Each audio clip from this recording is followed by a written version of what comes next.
And we are back for episode 6. So we're just gonna keep on the PLO grind for now. I might find a new hold'em table just because like this one's getting pretty. This one's pretty chalked. You know, we already stacked the fish. This fish here doesn't have enough money, so let's just find another. Let's see if we can find another Omaha table. Actually, did I fold this? I'm not gonna fold it. I'm gonna. Oh, this guy. I should have made it 2x. It's not that I raised this. I should have made it 2x just in case he jams. I can't call here. Can't call here. I can call this guy, but. Ooh, sweetening the pot. All right, beautiful. Get the hell off the screen, bro. You're so annoying sometimes. All right, checking there, and then we're just going to fold to any bet. Cool. So let's see if we can find another Omaha table, and if not, we will just jump back into the home streets. We could reintroduce a concept that we were referring to yesterday, which is starting tables.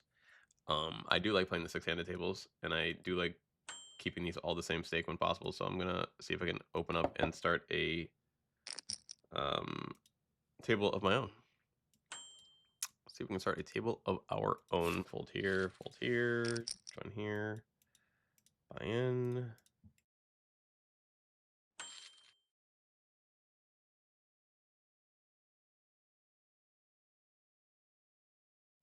All right.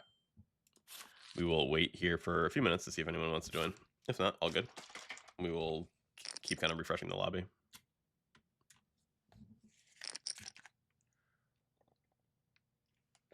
It's kind of funny. Before I was playing, I was watching some of the HCL stream from tonight, or yesterday night, whatever you want to call it.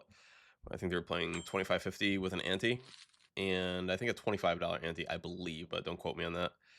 And it's kind of funny because they were playing not the stand-up game. Is it the stand-up game? The three in a row, the bounty game, I guess. I don't know what the hell you call it. There's so many different games. Everyone's got to win a button. 3 in a row, 4 in a row, or like there's multiple buttons and you can win a bunch and this and that. But like they were playing the variant where if you win 3 in a row, you get paid. And if you win 4 in a row, you get paid again, and then it resets after the 4th button. So all that basically led to was a bunch of people like raising really big preflop and shoving big preflop, and it's so funny because it got me to thinking about what we were talking about in the Discord. Even though like we weren't talking about games where there's like side games going on simultaneously, the end result in this HCL stream was a lot of shoving preflop, a lot of limp shoving preflop, and a lot of low SPR situations post flop that simply resulted in like high card domination. And when people did speculate with like their weaker low card hands, like if you hit that low card, like I said before, it gets hard to hit to come back like with ace king if someone has 7-5 and they hit a 5. It just is because there's not enough cards left in the deck for you to draw to. Like they've taken up 1 of 5 cards by hitting against you. Like that's like the biggest thing. It's not that they hit, it's that they like card removaled you in a way by taking up a slot on the board to draw against you. So the main premise is that I kind of want to get across is that like they were playing, a lot of those good players were playing exactly how I was talking about how you should play in games like that, where even though you're buying in kind of like quote unquote deep, when people are raising huge and shoving huge, like the SPR is getting small quickly, like you're not deep. You're effectively buying in short at that point. This is not a good hand. I shouldn't call. You really are not buying in deep. No one's gonna join me here. That's fine.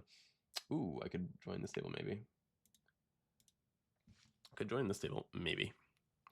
But I just thought that was funny because their Tuesday night game is usually a little bit more I don't know. I would guess not quite as ridiculous as like a low stakes Texas game, but they do go kind of wild there.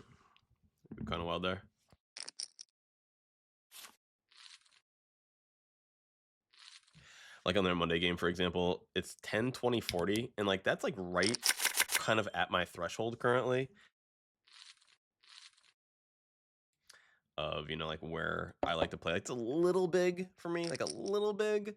But like I would consider playing in that game, basically. But the thing is, they do play it so wild that it's really not like a 10, 20, 40 game. It's really like you're playing a bigger stakes game that has like smaller blinds, honestly. So it's really in a way like how a lot of these NL10 tables play. Like even though you're buying in for $20 in the middle, there's only like 5 cents, 10 cent, and the 5 cent ante. The game plays like so aggressive and so crazy that $20 a $20 buy-in can go so quickly, it can go so easily. So same thing with a 2K buy-in in that instance, or call it a 4K buy-in in that instance. Like 4K is nothing in that game. So like, don't buy in to that game if you're not planning on buying in 3, 4, 5 times, because the variance can be huge. And it's like, I would be willing to play like maybe like a normal like 10-20 game with a 40 straddle. But that game is just like a little too wild for me at the moment. But like, that would probably be the first time you guys ever saw me on a stream, would be like a Monday night on HCL. That would be like a nice, easy kind of intro to the world of stream poker, I would say. Like, just based on what I've seen.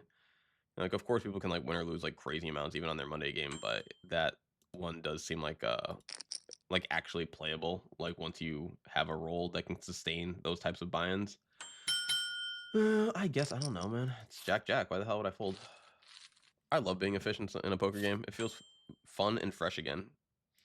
Because like when I play Hold'em, like I have a responsibility to play well, because like it's not that I know every answer, but it's that I know well enough in effectively every spot that like I shouldn't be making any real big blunders or any huge mistakes. But in this game, it's like, fuck it, man. I'm free to make mistakes, because I'm also free to play good hands against bad players, which is something that I've been doing forever. So at least I know I can do that part. I just don't know how to play the mediocre hands against the decent players. And yeah, apologies to people if you don't find this variant of poker interesting. Just know that, once again, I mentioned it, I think the previous video, was like, poker's poker, man. Poker is poker. We get to make the big raise now with everyone limping. I'm gonna fold here, and I'm gonna actually call this one. The ace-jack 5-3 double suited seems kind of nice. I'm just gonna check. Gonna check with the ace-ace. It's like, what am I gonna do there? You know, like, try to hit a better flop? You know? Check here. Just check call. It's fine. Check call. Hope that somebody else has a 4 and they want to continue. Give us some money. Here, I don't know what to do, man. I got the overcard, got the backdoor, got the this, got that, got the gutter. Can I just go with it? Or do I don't know. I'm just going to go with it. I don't care. Give him some action. Be a fish. I don't care. I don't even really want to look at what you have. I have a flush. Cool. We win. I'm going to check again. Snap check the river. He checked back. Damn, what a fish. Well, he actually didn't have a 4. Okay, cool. I don't know if he would have called with an ace. That was very, very, very sus to bet on the flop with an ace. Like, I thought for sure he had a 4, being cautious on the turn, and we'd get the XRAI on the river. But betting the ace on the flop is bad. So it's like, thanks for the flop bet, dude. Like, they should not have given us a penny post flop. They should not have given us a penny. So that's cool. That is cool. But yeah, before I go on their live game, I do need to actually just go to their casino. I do need to go to their casino. Can I go tomorrow, man? I think I gotta go play live, man. I really do. I would love to go tomorrow. Wednesday at Hustler.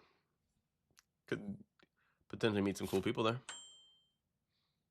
I'm weird like that. Like, if I'm like running in, say I'm like at the cage and like I see someone, or if I'm like if I see someone shooting the shit, I'll walk up and say hi. I don't give a fuck. I'll say, hey bro, I like your game. I like watching you play. Like, if I saw Mariano, I'd be like, bro, I've watched your videos for a couple years, and I may not even be playing poker right now if it wasn't for some of them. So thanks for putting those out there. Like, not really the it was nothing about like his play in particular. It was more like the exposure to poker. It's like, wow, people really are like his opponents, like him showing how bad his opponents were. I'm like, dude, people are really still this bad in 2020, 2022, 2023. I'm like, really? People are still this bad? I couldn't believe it, bro. Between like him, Rampage, Brad Owen, Andrew Nemi, like, I was like, people still suck this much. So like, any of them, I would have to give huge props. It's like, thanks guys for like still showing the way. You know, kind of like what I'm trying to do for some of y'all right now, like, just still showing the way. Who else? I would, if I saw Ryan Feldman, I'd be like, bro, good fucking show. Like, thank you for putting that show out every day. Like, that shit is awesome. That shit is awesome. And so many people love it. And it's like, yeah, like, thank you. Basically, just thank you for doing a good job. Like, free content, like 5 days a week, you know, top tier shit. Top tier shit.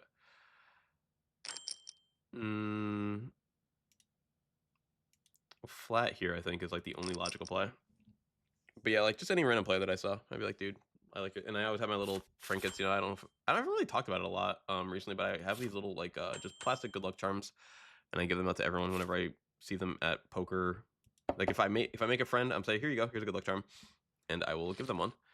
And I would love to give any of these people a good luck charm if they'd be so kind as to receive it. Because you know how gamblers are. Some people don't want the good luck charm because they think it might fuck up their mojo. You know, like they got their good luck already. But if someone would ever be so kind as to accept a potential trinket of my own, then that would be a very kind gesture on their end as well. But yeah, I would say like 9 out of 10 people happily accept the good luck charm. Just like little tiny plastic, you know, animals or things. Like my one friend, she's a dealer back home. Like avocados were her thing, so I got some little plastic avocados. Like that's like in the mix now. And then what do you call it? It started with the little plastic duckies. And I got like dinosaurs and dogs and pandas and kitties and horses, and all stupid little animals. It's so funny. But yeah, people like them. These ones like they're like usually too small to use as a card protector. So what I tell people is like I like to use them as my chip protector. You know, because most people have a stack of chips and they don't use the entire stack of chips while they play. Like there's usually like the back stacks, like the common chips. Like if you're playing like, you know, with a $5 blind or like 5-10, or even if you're just playing 1-2, like the fives are usually like people usually have a lot of fives. There's usually like 1 or 2 stacks that you're probably not going to touch the whole session unless you go all in. And you can you know, keep them on the back stack. You know, look over all your stuff, protect your chips. But yeah, I think the chip protector is cool. Kind of like, yeah, I saw, yeah, I would see what's his name, Wolfgang, with his little mud kip, and he keeps it on top of his chips. And like some people keep their card protector on top of their chips. Like this is just small enough that you really wouldn't want to keep it on top of your cards because it's not gonna protect nothing. But it does fit nicely on the chips. Gut shot? No, not a gut shot. It's like a loaded gut shot. I don't know what the hell to call this. I don't know the name for this in Omaha, but I'll call it a loaded gut shot because it's like a 3-card gutter. So my hand sucks, GG. Damn, he Snapchat back, dude. He Snapchat back, but it's like he's only got $2. So it's like I didn't feel like I could bet the river there. I guess I could have bet the river. I don't know. Oh. But yeah, I gotta go to Hustler. That's once again the one casino that I have not been to down here yet that like I want to regularly visit when I do start playing more live. I've been to the Commerce. I've played a million times with the bike already, but I did go back there since they rebranded to the Park West Bicycle Casino. I like the old bike personally already, like, but whatever, it's fine. I just like the old chips. Actually, the new chips are better. The old chips look better, but the new chips handle better because like the SoCal style plastic chips, like they really do like stick together, are kind of hard to handle. But the color scheme was better, honestly. A lot of the same people are there though, which is awesome. It was so nice seeing some of the same people. Like kind of incredible that they're still there too. What else? And then Gardens I went to for the first time, which is like a really kind of low-key poker room. Like you wouldn't think there's as much action at the Gardens as there is, but there is a lot of poker action at the Gardens Casino, formerly known as the Hawaiian Gardens in I think it's in Hawaiian Gardens. Is that like the city? I think that's the city. But yeah, very cool casino off the 605.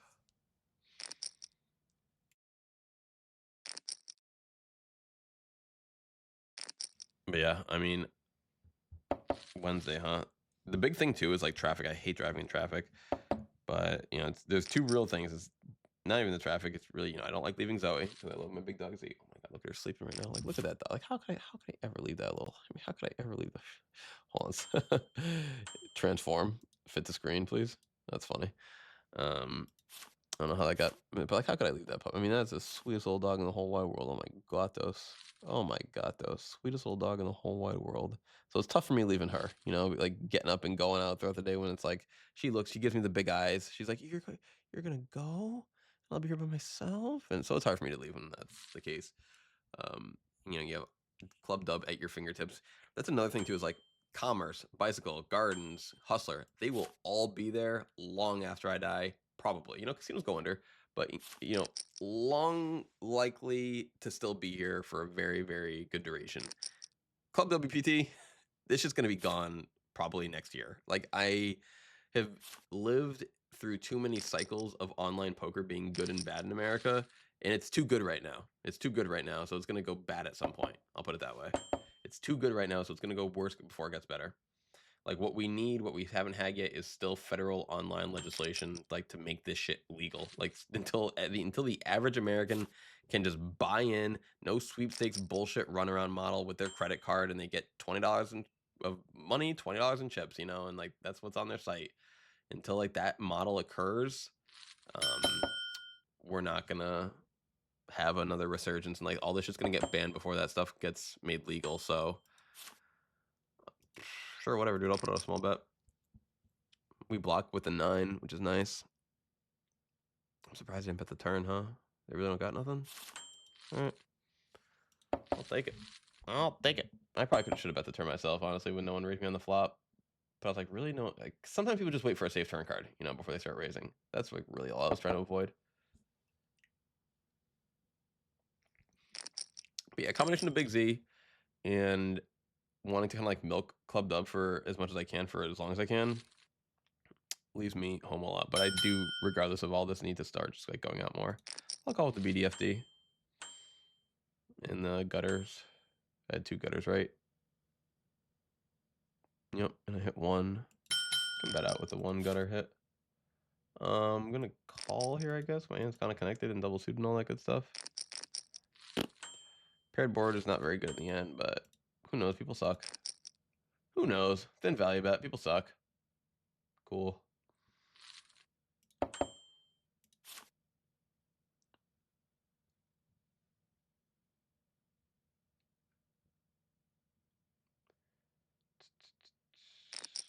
Nine high flush draw is not good enough to draw 2. 9 high FD, not good enough to draw 2. All right, I am starting to feel a little bit of what's the word? I guess it's fatigue, but not like overall fatigue, just like PLO fatigue. Like I'm starting to feel like I've played enough, not knowing what the hell I'm doing. And it has been over an hour or right around that mark. So maybe here, let's scout real quick and see what the hold'em tables are looking like. Okay, so we do have some 10, 20, little. Oh, sorry, yeah, 40 is what I meant to say. A little 40. So I did open. We'll see bet is fine. How's 100 looking right now? It's not horrible. What's 1-2 looking like? 3-1-2 tables. The nuts in the river. I'm actually gonna XRAI. XRAI because it's a good spot to bluff and yada yada.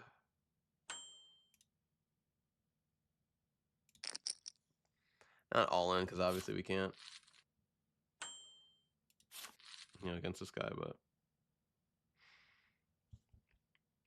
you can't count on someone raising a weaker flush, but you can almost always count on them on betting a weaker flush, and you can't count on them.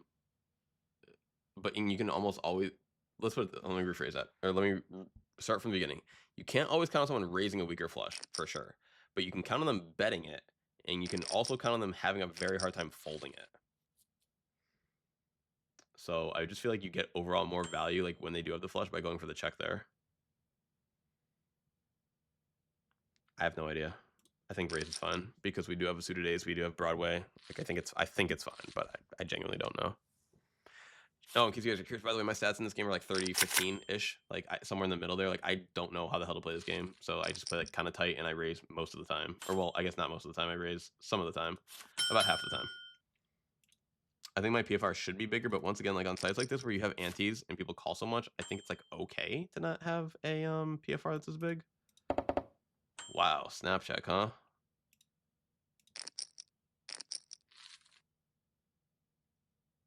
Ooh, 9-7. I'm like, wait, how did you beat me? And I was like, okay, 9-7. I was like, what do you beat? What do you have that check back the turn so quickly that beats me on the river? I did not see the 9-7 at all. I'm not gonna lie. But like drawing to 9-7 on that board is just like comical anyway. So it's like, okay. 89% though. What are you gonna do? What are you gonna do?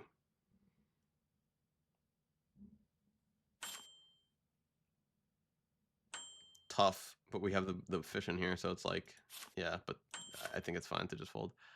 Jack with a suited jack. Yeah, it's fine. Jack with a suit is just good enough here, I think.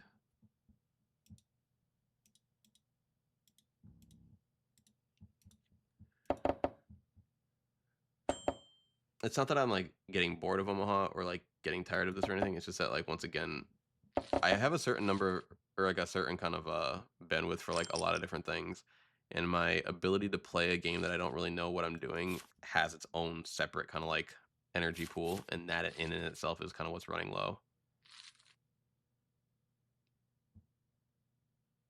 I also don't ever want to be like spewing money or bleeding money or like just like playing bad, and like the more time that I take between Omaha sessions, I feel like the less likely that is to occur. Even though I don't feel like I'm playing bad or anything right now, I feel like I'm playing to the best of my capability, which is probably, like I described before, like I'm a fine Omaha player compared to someone who doesn't play a lot, or compared to like these fish. But if you play a good amount, or if you're a decent reg, then like yes, I'm definitely at a disadvantage to you. And that's kind of like another thing that I want to minimize as much as possible. We're gonna get to a pretty low SPR here. Pretty low SPR. I don't know if we can just outwardly get it in though. Can we? Okay. I have no idea. I genuinely don't know the answer. Sorry, I'll click top up first. Genuinely do not know. Ooh, nice hand. Ooh, tough river. Because it's like they'll have 5-5, 4-4, deuce, like things that they shouldn't have, I feel like. But, you know, they might also have like queen, or like king, or just hearts. And like the SPR is so low at that point that it's like, am I allowed to fold? I don't know. Can I fold this here? I think I have to, even though it's a cold calling a 3-bet, I think I still have to call with the king suited in position. I'm just hoping that this guy does not come back over the top. Single oversuit, whatever. Wow, everyone likes their hand here, huh? This is a real test right there. We just need them to not come back over the top. Check. They shove. We all call. See the next turn. See the next card. I did not see what odds I was getting there. That's probably a mistake to fold that. I'm not gonna lie. All right.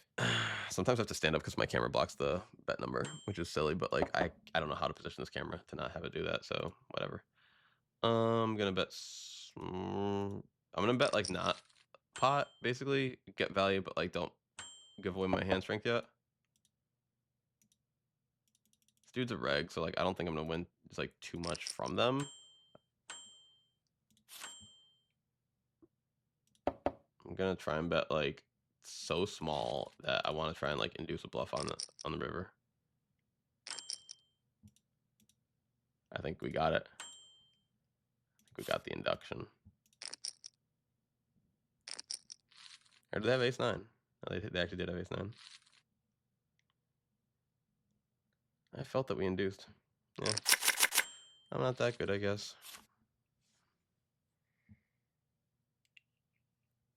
But I feel like it's an okay spot there to be like, I'm kind of weak. I want to, I want a little value with my ace king, ace queen, but I really don't want you to raise.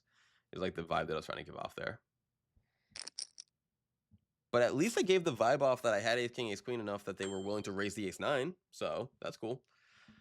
Because it's kind of like that flush over flush situation before, where we're talking like if you expect them to have like a slightly weaker flush, but they're not going to raise you with it, like you want to go for the check raise versus the bet, because you want to get 2 bets in, not just the one. What a freaking flop here, holy.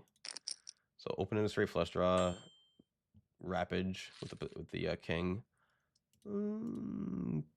Do I flat or do I raise? I actually don't know. I think flatting is fine. Unless I have draws to the nuts. Like, I mean, I guess the straight flush draw is the nuts, but like the ace high is like the more likely to hit nuts. So it's kind of, okay, they just snap check though, so I'm gonna go pot. Try to take advantage of the opportunity. I don't know. I'm gonna call. I'm gonna check. It's unfortunate. No, the 8 is really nice actually, because we had a jack or a queen, we can beat their aces. 700. It's really not a bad board. I mean, the hearts suck. They could easily. Yeah, I'm good. Like, even though we block ace, it's like blocking ace is nice there, but like it means that we have less, less cards to connect with to actually draw out on ace. So it's like I don't need to block ace. I would actually prefer them to have ace there. So I don't really want the ace at that point. Once I flop like that, like that's only good for your flush outs and such. I guess, dude, getting 9 to 1, we kind of have to call here, but like, sucks. As in, like, we're not going to win this hand very often. I don't think betting here is good on the flush draw board, personally, but I don't know.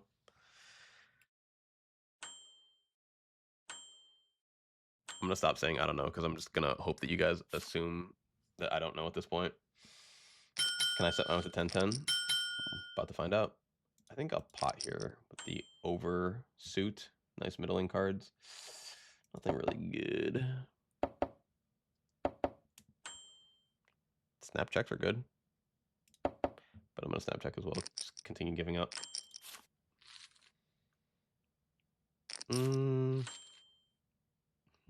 Not what we're looking for there. Call or raise. We'll put in a raise. Why the hell not? We almost always lean towards call, so let's lean towards aggression this hand.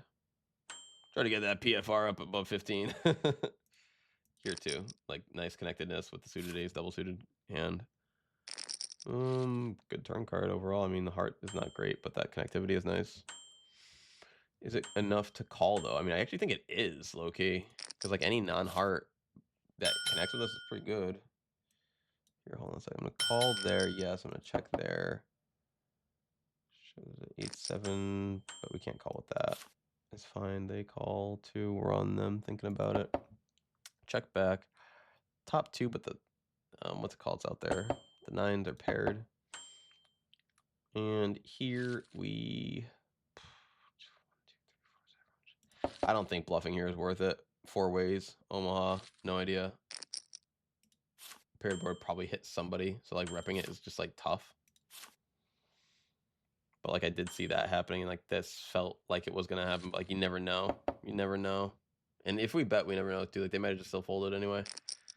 But these two did feel like they were gonna fold. That's all I can say. That's the only reason why I was really considering betting there with the ace. And when I say not with the ace, that's if I had one with the ace pairing the board, changing the structure of the hand so much. You know, whenever the nuts change like that dramatically, like basically on the flop, assume everyone's got a set when action goes in. On the turn, when you know the board brings a straight card, assume everyone's got a straight. And then on the river, if it's a flush card, assume, and they put in a lot of action, assume they got a flush. If it's a paired card, assume that they got, you know, boat or better. And it's until people show you that they're not playing this way that you kind of just have to straight give them credit for it, because they're kind of just playing. It's just like Hold'em, you know, where they're playing their hand to their own, not face up value, but they're playing it to their own equity, you know. And until people show you that they're willing to go beyond that, just don't assume they're going to. Assume that everyone's just kind of playing straight up. So it's 3, 4, 5, 6, 7, 8, 9, okay, we have the nuts somehow. Yeah, even with the straight flush possible. Yeah, we do have the nuts. Cool. I'm just gonna bet modest then. Like there's too many people in this hand that have already checked. You know, like if this guy had a flush, whatever, who cares? Like sure, we could have made more against him, but like I don't want to give them a chance to not call with a flush either. You know, like if they have a weak flush, you know, and they've already checked. So we need, like, I think the other spot before was easier because we were heads up, but in that spot 4 ways, I think betting's better. But like of course against them, if we checked, we would have got all of it probably. So it's what it is. Here just gonna, oh my god, it's such a bad spot, but whatever, dude. I don't care. I don't care. I didn't even see that the board was paired on the turn. I'm not gonna lie. I did not even catch that. But whatevs. It's okay to be a fish too sometimes. It's okay to be a fish too sometimes. All right, 777, but we don't have any nut potential unless we actually hit the quads. I say that because when you have trips and you flop them, if there's a card that's above your trips on the board, like that pair is the nuts. So we don't really have potential for the nuts unless, of course, we hit the 7. I think we can call here, right? Closing the action, everything we got going on. 3 pair. I love 3 pair. It's the easiest way to hit a boat without a set. I think calling here is fine. We're like oversuited but semi-connected with the pair. 7 with the hearts. Calling's fine. Calling's fine here. All right. What do we got? I think check is good with the 3 pair. I think call is fine with the weak trips. Like super tiny bet. And I think fold is good with the pair of 10s. No real draw potential beyond like very optimistic straight potential is all I'm getting at there. We do river the nuts. Okay, I'm gonna check actually. Try to go for the XR AI. Does not work. All good. It was a hand where we wouldn't have gotten anything from them by betting anyway. So it's like you want to give them a chance to bluff with their missed clubs, or sorry, their missed spades and this and that.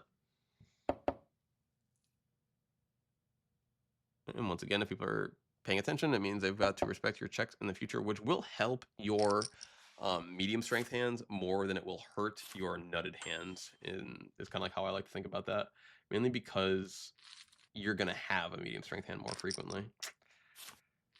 10-1, basically. It's like, whatever, dude, I guess I call here. But like, I don't think this is a good hand, and I don't think that being out of position is nice. And of course, when someone raises, now we basically have to fold because we're not getting 10-1 anymore. And now we definitely have to fold.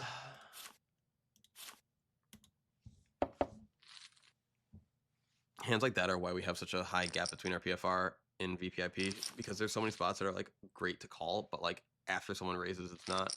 And the odds of someone raising like are low enough that you can warrant just like the one-time call.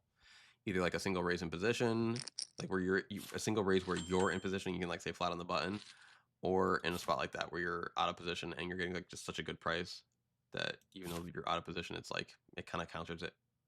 Like, you know, 9.5 to 1 is like really, really hard to deny when you have like a semi-connected hand.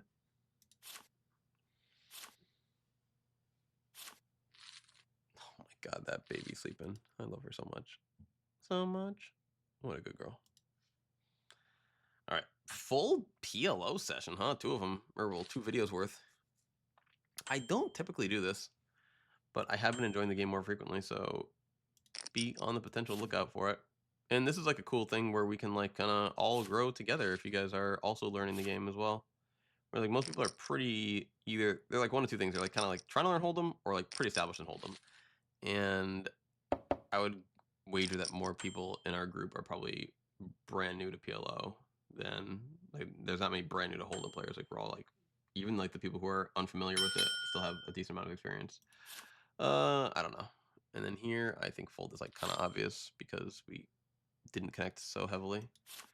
999, pretty bad. Triple aces are like not horrible because with triple aces you deny your opponents from having aces. But I would rather have like aces. I'd rather have better aces than my opponent than denying them to have aces, I think. But I don't know, because then you of course are blocking your own hand in several ways. You know, you can't hit the set of aces, and you have less connectivity with your, you know, other cards. Right? Yeah. But as you can see, this game is very profitable. You know, people are very, very bad at it, and as long as you can just like have decent hands when all the money goes in, you're gonna make a solid win rate in the long run. It's just like mitigating the losses with your mediocre hands is what I've found kind of like helps me propel an actual win rate upward.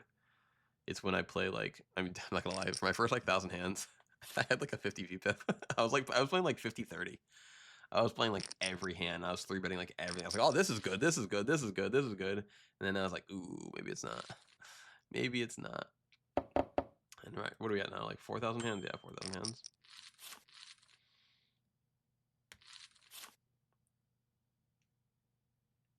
About 4,000 hands Omaha, and we're closing in on 50K Hold'em. So that's cool.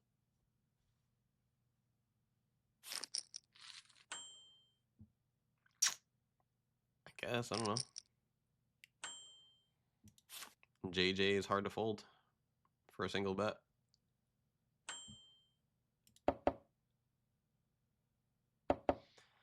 But what's on topic in the future? What are we doing? What's in store for the next round? So say I was gonna play like the next session, it'll probably be Hold'em. I'll try to veer towards the like, you know, you kind of saw yesterday I started off at NL40, not NL2 or 10.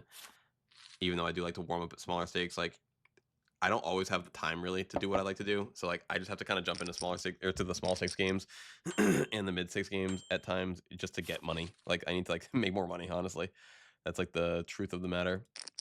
So I will play as low as I can, as often as I can, I'll play as low as I can, as often as I can afford to. I guess I'll put it that way.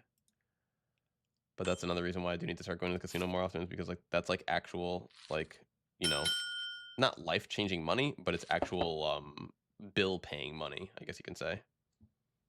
Whereas like kind of hard to pay the bills from the micros. You can pay the bills off of small stakes. But like it's honestly much harder to pay the bills off of small stakes club dub than it is off of like small to medium stakes live poker. Like people are just so bad live. They give away so many tells, and it's not even the tell. Like forget the tells. Like you could play behind a computer screen, but just with these people live, and like they would still be just as bad. Like these are all the people who love poker but don't trust online and they think it's rigged and this and that. And it's like, oh my god, it's like, oh, I won't play live, but I'll play with an automatic deck shuffler. Oh my god, these fucking fish. I love them so much. I love them so much. But yeah, there's just so much more money being thrown around in the live felt. Like even take a place like we were talking like Hustler before. Not even Hustler, dude. Take the bike. Just take the bike. The place doesn't even have a stream game right now. Like I look on Bravo, literally check right now, bro. Check right now on the Bravo app. I don't want to guarantee it. Okay, it's 5 a.m. It's 5 a.m. But like there could still technically be a 25-50 game going right now. There could be 25-50 going right now just because that's how the bike plays. So like every day, every moment, like you never know how many players are gonna be at any particular casino, and like how much money they're gonna be gambling. But I can pretty much guarantee you that there's gonna be more gambling at the live casinos than there's going to be at on these online. Oh my god, there's only 2 tables right now at the bike. That's wild. There's a 1-3 game and a 5-5 game. 5-5, nice. Commerce has 10 tables or 11 tables. It is 5 a.m. right now, which is like, and it's also a Wednesday. 5 a.m. on a Wednesday. See, I can see that Club Dub probably has more action than some of these places, but like maybe not really. Yeah, overall, because they have so many more tables going. But if you want higher stakes games, like the main point is you have to play in the casino. So right now Commerce has 2 5-10 games going, 3 5-5 games going. Like that's huge. And like those players are gonna be so bad, bro.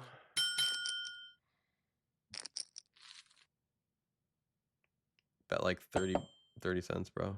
Like not B3, like literally bet 30 cents. All right, I'll see it.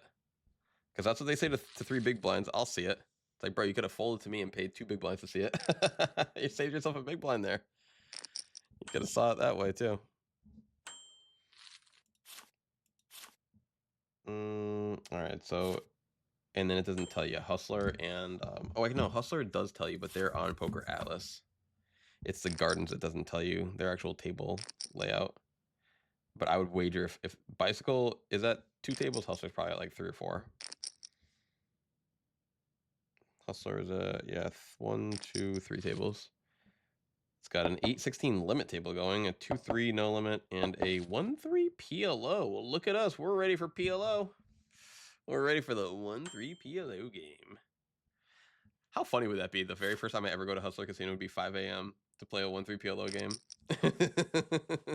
with a $200 max buy-in. Oh, what a fishy game that must be.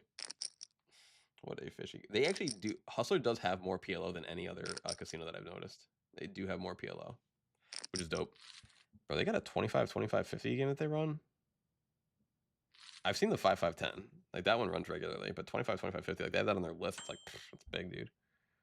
It's big. But yeah, and I think, like, and I've talked about this before, like I'm not a poker vlogger. Like I've never recorded hands at a casino before that I've posted on the internet.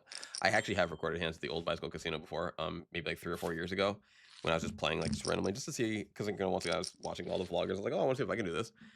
Just see if I can record the hands, like literally see if I can physically record the hands during the game, without anyone noticing / without people getting mad or getting kicked out or this or that. And I was able to. It just like is a lot of work. It's a lot of effort. I would do it through my Apple Watch because you can control the camera through your watch. So I would just turn the I would leave my phone positioned to like see the cards, and then I would turn on the camera whenever I had something that I wanted to see, and I would turn off the same way. And it worked pretty well. And I would turn the screen on my camera or on my phone way down so that people couldn't see what was going on there. And it worked pretty good, but it was a lot of effort. But I think Hustler actually not only lets you, I think they actually encourage recording. They are the content creation casino. Like they want you to go there and to make content, just like Mark Goon and Andrew Neiman, all them. So I would consider it, I guess, because like that's the vibe there, and because I do have a poker channel, and it would probably help me instead of like just going up to people randomly be like, hey man, I like your stuff. It's like, oh, and also I do have a poker channel and I do like, sometimes like I've interviewed my homie before, and like, I've interviewed people on like different channels. So like, it's not the first time I interviewed someone, but I have one interview up on this channel in our Deal Me In podcast. We only did one episode because I only had one guest, really, one time to do it in Massachusetts. But now that I'm established back or out here in California, and I got a new mic, which actually has nice capability where I can plug in a separate mic and we have two audio channels, which I did not have that capability before. I wouldn't mind doing the podcast again and like getting a couple people on here and being like, hey, let's just talk some poker. So maybe we'll we'll make some content from the Hustler as well. Like we won't just go there to play. We'll learn the ins and outs, and maybe we'll even add that into our rotation. Maybe even like some live hands here and there. That'd be cool. I've never really wanted to vlog and this and that, but like it almost seems stupid not to if I'm given such an opportunity. And I am just so damn used to content creation. Like I record literally everything that I do on the computer, not everything that I do on the computer, but anything that I think I could potentially get content out of. So like if I'm going to play any game, ever, Pokemon trading card game, a battle on VGC Pokemon, playing Fortnite, playing Arc Raiders, playing this, like I record everything that I play.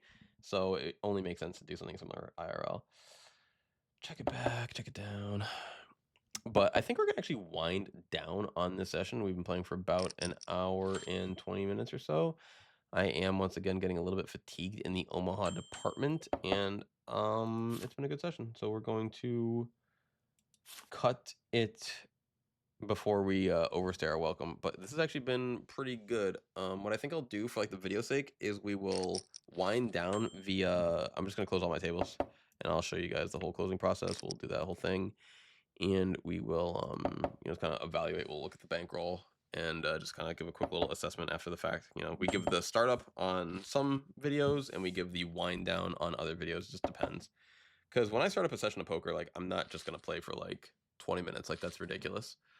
I've never, ever, ever liked playing cards if I'm only going to play for like, a small amount of time. Like when it comes to online, an hour minimum, in my opinion. Like, and there's no reason why you can't just go multiple hours at a time. The worst jacks we've seen all day, bro. I'm gonna actually fold these. The worst jacks we've seen all day. I'm gonna give them into the muck. We're winding down. We have it's nice that we're playing 2 blind 6 max. Like this, I'm finally used to. I'm not gonna get as tripped up with when my big blind is coming around because it's obvious when the button's across from me. Then I get to leave. I guess that's how it is with 3 blind as well. But when you play 8-handed 3 blind, that's how it works. But when you play 8-handed 2 blind, which is what NL10 is, that's not how it works. So there's so many variations on this site, and not having that whole sit out your next BB option is like kind of insane. I don't know where they'd even put it. Like they don't even have room for buttons on this. Like not that they don't have room for it, but like they don't have any preset buttons. There's no like anything. Like I guess they'd have to put it like in here, maybe. They would probably put it in here like when they eventually do. Like you probably have to click into here, then click sit out. Like I'll probably go like down to the options here, like an additional thing there. So silly. So silly. But yeah, I'm gonna type in my own personal log. That's like one of the few things that I don't actually want to show on the recordings that I do is my log itself, because sometimes I put like thoughts into it as well, like my own. I treat it like a bit of a log and a blog, you could say. So we started this one at 3:46. Okay. I forgot to put an entry log again. Whenever I record, I forget to put an entry log. But whenever I play, normally I never forget to put an entry log, which is weird. So we started at.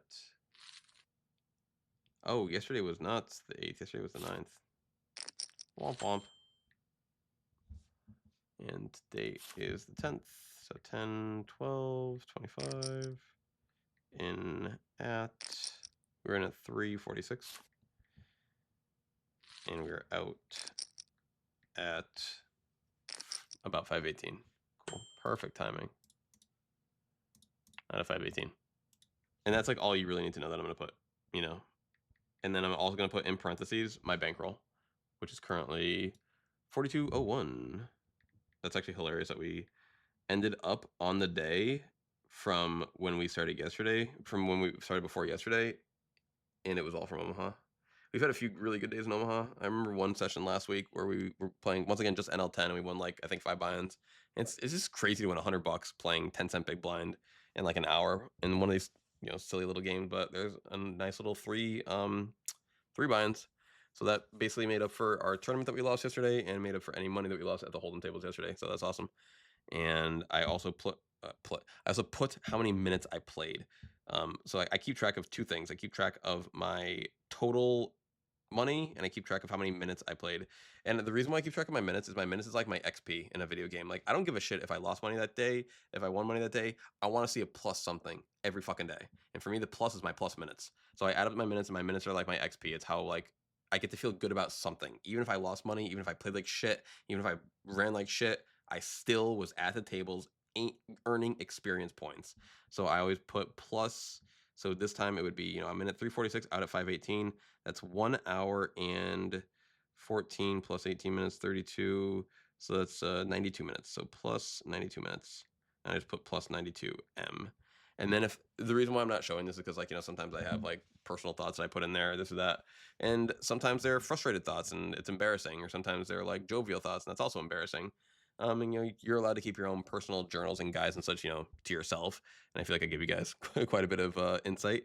So just know that like next to my log, I might also put some like feelings about the session, like I played really well, or I did this. Like so, just to here, I'll even because there's nothing really personal about this last session. So all I would really write is PLO only.